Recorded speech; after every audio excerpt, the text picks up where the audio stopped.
the day when I realized that why I'm surrounded by morons. Maybe some of you have sometimes this impression that you are surrounded by morons. Maybe you do. I will tell you about my adventures with morons, how I realized why I'm surrounded by them, and how I dealt actually with the problem, and hopefully you'll be able, after my talk, to deal with that problem better yourself. A couple of words about me. My name is Igor. I'm a project manager. I'm a proud project manager. I led my first project in 2003, and now I'm leading a quite unusual management training and consulting company. Our focus is pretty usual, project management, but what's unusual is the approach and the name that basically tells the whole story. Zero bullshit management. I very much like this branding. It's very consistent with us, and good branding is very important. And this whole story starts with great branding. This is the picture of myself, of course, that I took 10 years ago in my luxurious one-room, 20 square meter flat on the outskirts of Krakow in Nowa Huta. Actually, I think my friend did that.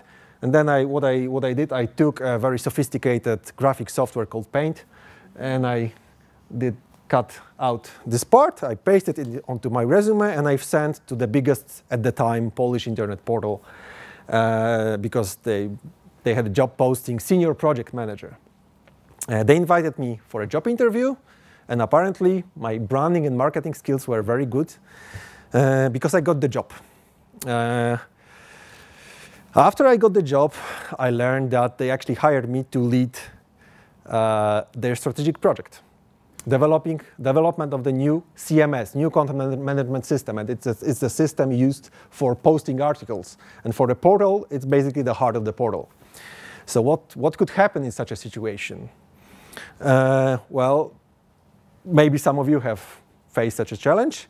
For me, well, I went there, and from the very first day, I felt like a phony, like an imposter. I looked around, everybody looked so professional. The emails they wrote, the way they behaved during meetings, the presentations they made, this all looked really pro, and I felt like a fake. And I was constantly afraid that somebody's going to approach my desk and say, "Hey, you liar, you're fired." It actually has a name. It's called imposter syndrome. So I suffered from the imposter syndrome for maybe 5 days. Because after 5 days, I realized that I'm surrounded by, guess who? Of course, morons.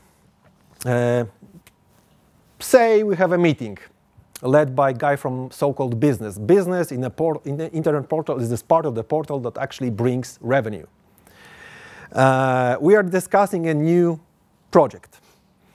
And then there is system architect, and the system architect mutters something like, it should be consistent with the current database schema and the coding and the security standards. Okay. Then there is the lady who leads one of the sections of the portal. I think it was sport. I'm not certain. And then she expressed her concern about whether it will impact traffic to her service or not. And then, of course, the voice went to the manager from the business side, so the revenue guy.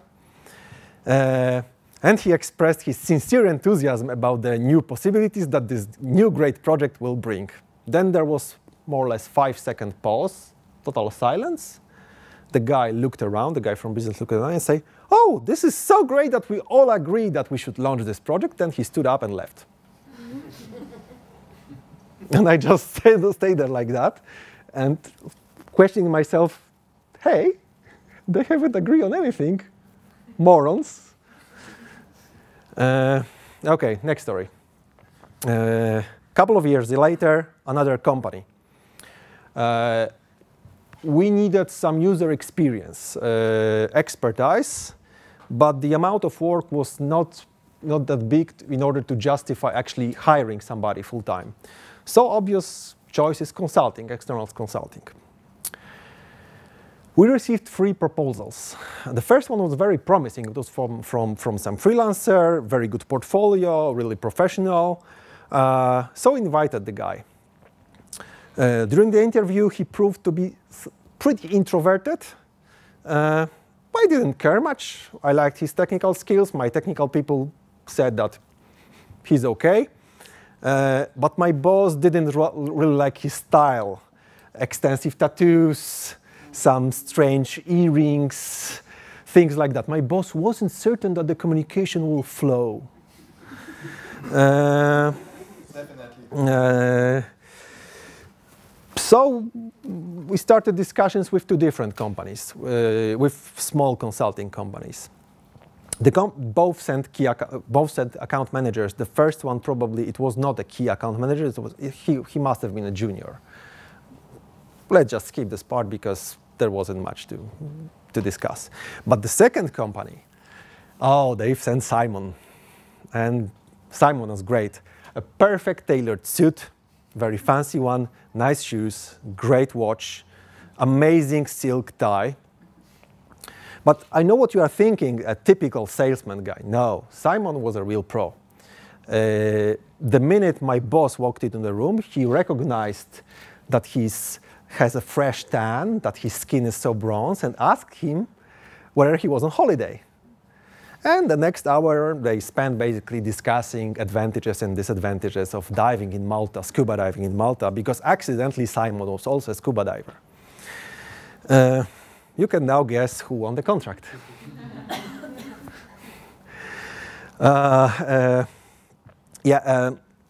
It's IT matters, right? So you are from IT, so you know Jira. Imagine the worst possible implementation of Jira you have ever seen in your life. So that basically describes the user experience of our users after using specialists from Simon's company.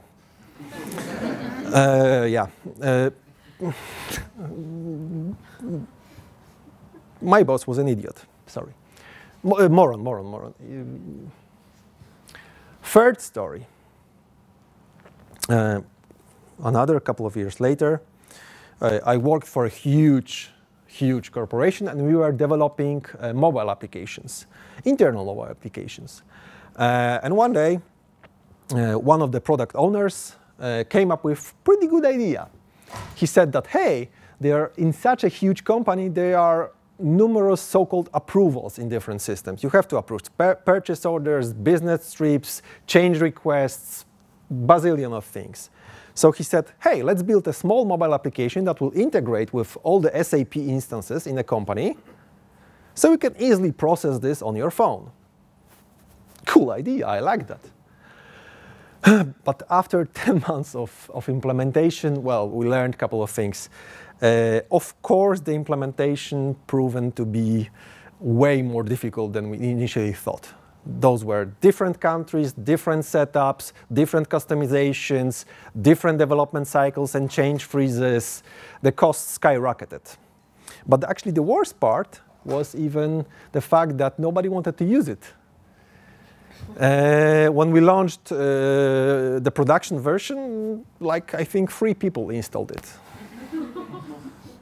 So as a responsible project manager, I went to this product owner, to product manager, complicated, you know, anybody work for a huge corporation, you will not get all those titles like group senior vice president. So I went to him and, well, recommended that maybe we should consider canceling the project. But what I've heard is, oh no, you know, we've invested so much in it. Let's try one more quarter. I did some more talking back, and then he pushed me, and then we did one more quarter. And one more, and one more, and then I quit. Sometime later, I learned that the morons kept continue with that project for one more year, and then quietly disbanded it, wasting all this money, time, and effort. Morons. Sometime after I parted my ways with this last company, I got my hands on a really interesting book. Maybe some of you have read it, maybe some of you have heard about it. Thinking Fast and Slow by Daniel Kahneman. It's basically a summary of the research for which he got Nobel Prize in Economics in 2002. The whole conclusion of the book is people tend to be quite irrational. People are way more irrational than they think they are. I got totally fascinated, enthralled by the subject. I started to read all possible literature about that. And guess what? I learned that all those situations that I've experienced in my previous companies, they actually have names. There are articles on Wikipedia about it. So the situation where you sit in a room, there's a couple of parties sitting in a room, and maybe they are afraid to sound their concerns. Maybe they're afraid to speak up. They prefer to think, to believe that they all agree on something. It's called false consensus. The situation where you choose a company because, well, the key account manager has a smooth talking skills. This is the perfect example of somebody must know. Halo effect. Halo, exactly. Halo effect. So the effect where you just take one feature of one trait of somebody and one good trait or feature, and based on that one single good trait or feature, you extrapolate, you consider that the person or company has many others. Perfect example is if somebody is handsome, they must be smart. Yeah? If the website is nice and there are smiling people there, they must be reliable. The story with the mobile application is the perfect example of so-called sunk cost fallacy. We are very reluctant to admit that what we spent on something is actually spent on something, and it doesn't make sense to continue only because we've invested so much. And this is not only with products, because there are maybe some startups people, and you probably recognize the pattern. But my favorite, and actually we had the discussion during the workshop like half an hour ago, my favorite example of sunk cost fallacy is when you have a difficult team member and you keep doing feedback and another and another and another, and you will not fire them because you've invested so much in those feedbacks and correction programs that they have to change. They have to perform.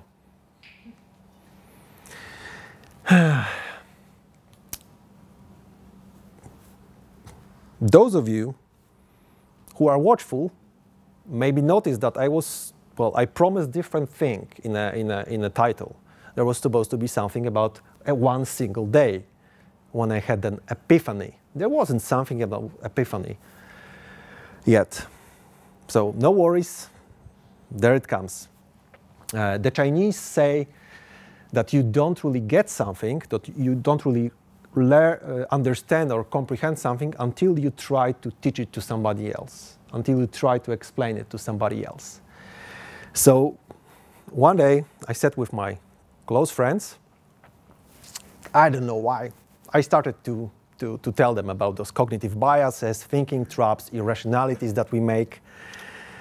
And after I finished, they did a very disappointing thing. They did the thing that you might be doing now. They started to notice those problems everywhere around them.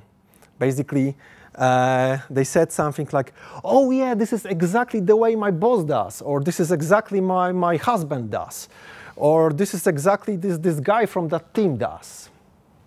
And I was that far from shouting at them, waving my hands and saying something like, hey guys, I'm not telling you this so that you can point fingers at others. I'm telling you this story so that you can start noticing this problem in yourself and prevent it. But I didn't say it. Because in this very moment, I had my epiphany. I realized who's the biggest moron in the room. I am. Because in this very instance, I realized that even after I've read Kahneman's book, and even after I've read all these other books about cognitive biases, thinking traps, and all this other stuff, I was still making those mistakes. I was still choosing business proposals because they were written in a nice font.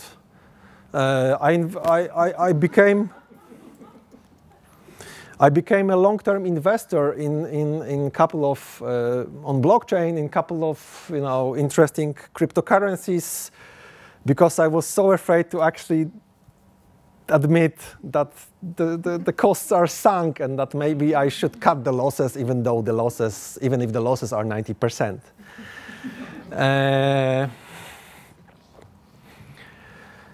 Yeah. So the day when I realized why I'm surrounded by morons was the day when I realized that we people, well, I have a strange tendency to notice moronic mistakes everywhere around, but not in me. But surprise, surprise, our brain just works like that, and it also has there are also names and Wikipedia articles about that. Confirmation bias, rationalization, and then a couple of other mechanisms. The easiest example for you is driving. That's my favorite and the easiest one. If you are speeding towards traffic junction, and there is a red light, the light changes into red, and you're going to cross the junction, your brain instantly generates such a long list of nice excuses, like the visibility was great, there was nobody there, I'm in a rush, my wife is waiting for me, and my favorite, stopping car suddenly in traffic is dangerous. But imagine the same situation when you stopped and somebody next to you crossed the junction. What's your first thought? Moron. Moron. In Polish, this is funny because 98% of people say debil. And the fun fact is actually that debil is moron in English. I checked those because this is a medical term. I checked that. The other thing related with this rationalization is that you, and only you, are the only person that drives with ideal perfect speed on highway. Because everybody else who drives faster is a reckless idiot.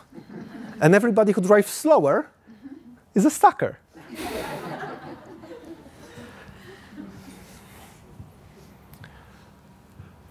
So my presentation is not about cognitive biases, thinking traps, or irrationalities.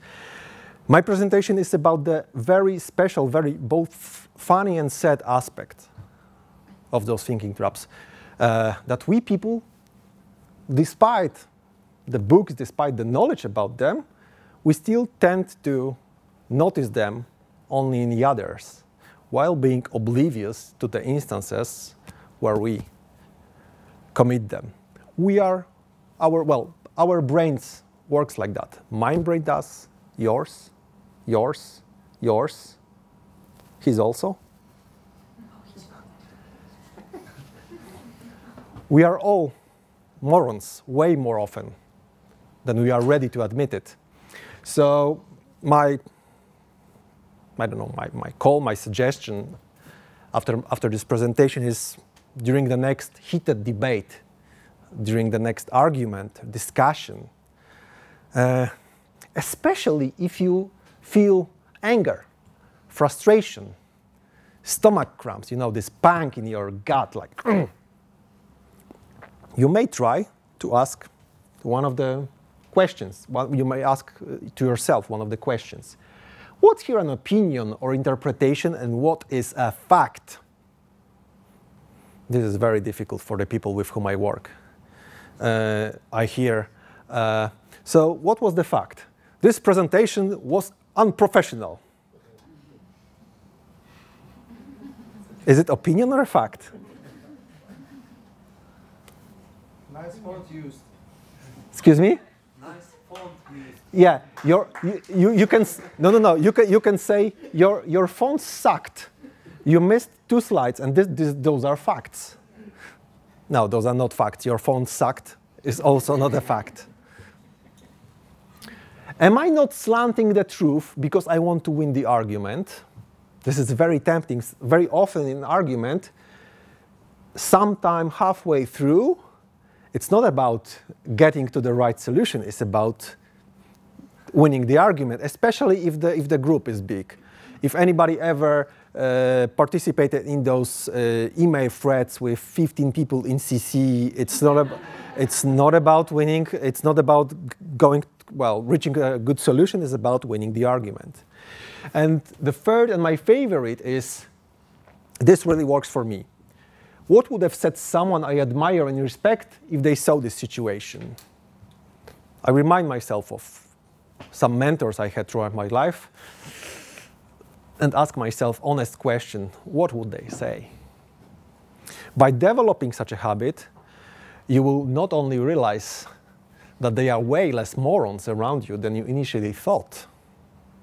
You will simply become better colleagues, better leaders, better partners, and generally, hopefully, better people. The presentation was about the shortcomings we all have as a people, and I know that very often when we hear a cool presentation, inspiring presentation, then we think, oh, this is so great, but after 5 days we don't remember a single thing. So we just might take a photo, and those of you who speak Polish, under this address you will find a nice summary of this presentation. The most important cognitive biases, everything you have there.